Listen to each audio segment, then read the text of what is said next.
Good morning, third, fourth, and fifth graders. I hope this week is finding you well. This is lesson 3 for third, fourth, and fifth grade, and there's a lot of papers, so I just wanted to kind of walk you through the lesson.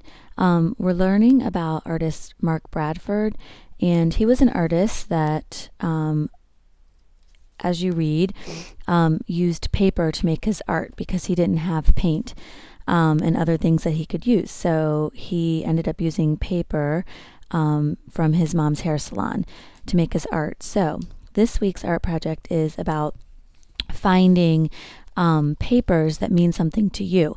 So you can read this if you'd like and kind of walk around and find papers, but I wanted to give you some of the papers that I decided to use, and it might be helpful for you. So you want to walk around and find papers. What type of papers can you use? Well, you can use boxes from food that you have eaten. So these are some favorite sweet potato chips of mine, and of course yummy Reese eggs. So I could cut those into pieces instead of putting them in the recycle, and I can use those. I can use mail. Okay, so ads that I might throw out, or this really cool envelope that I ordered a sticker in. I'm going to save that and use that in my art project. I can use paper art scraps.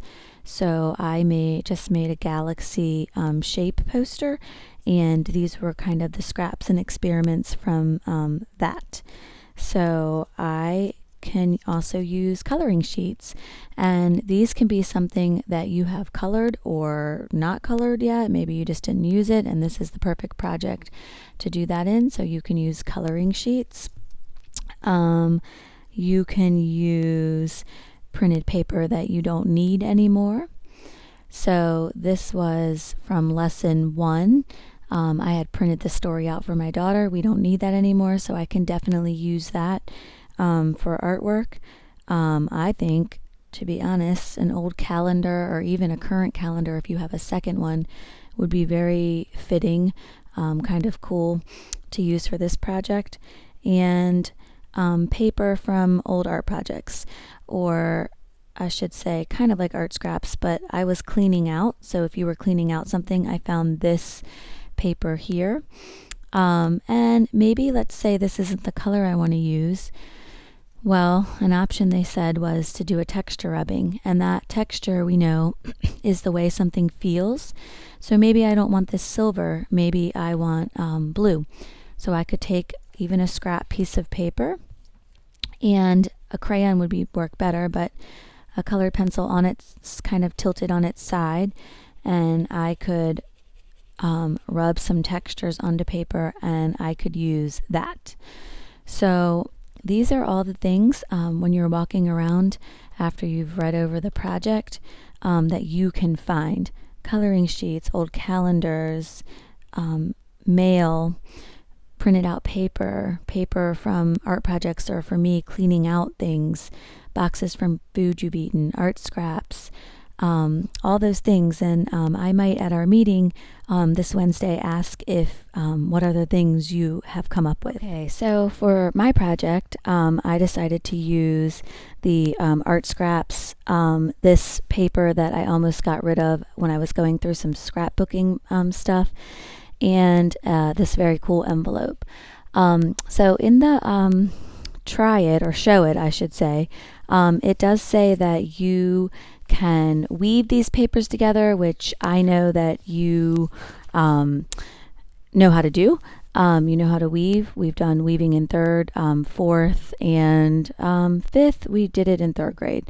So you can look over this and decide. It doesn't matter if you're in fifth grade and you want to do third grade, or third grade and want to do fifth grade. It's just about combining your papers. I'm kind of do like a little bit of weaving. If you wanted to pick a word for your papers, for me, my word was explore, because over this time off, I've done a lot of exploring with different art mediums to bring back some ideas for next year or the end of this year. I just wanted to add, boys and girls, that you are absolutely welcome to glue your project together with glue or tape it down. But if you don't have access to these things, I do not want you to stress out. You can simply lay them out on the surface and take a picture, and that is perfectly acceptable.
So as you can see, this is my finished project, so it's nothing too fancy.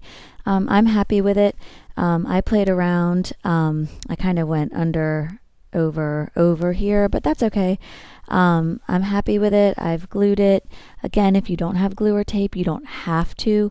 You also don't have to create a weaving. I know that a lot of you like origami, so if you want to take a piece of mail or an old sheet of paper and create something out of origami, that would be perfectly acceptable.